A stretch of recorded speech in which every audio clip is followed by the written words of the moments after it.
সকালে উঠি পড়িমড়ি করে কর্মক্ষেত্রে ছোটার আগে ব্যায়ামের জন্য সময় বের করা কঠিন। আবার কর্মক্লান্ত শরীরে সন্ধ্যায়ও ব্যায়াম করার সুযোগ হয় না। ফলে ফিটনেসের খাতায় স্কোর হয় 0।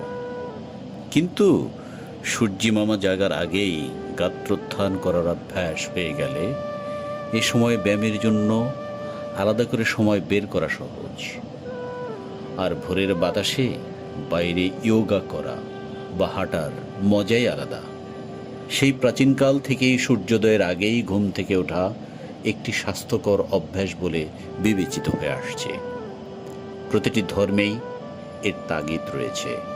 এ সময়ের প্রার্থনা, ধ্যান বা উপাসনা দেয় আলাদা রকমের মানসিক প্রশান্তি।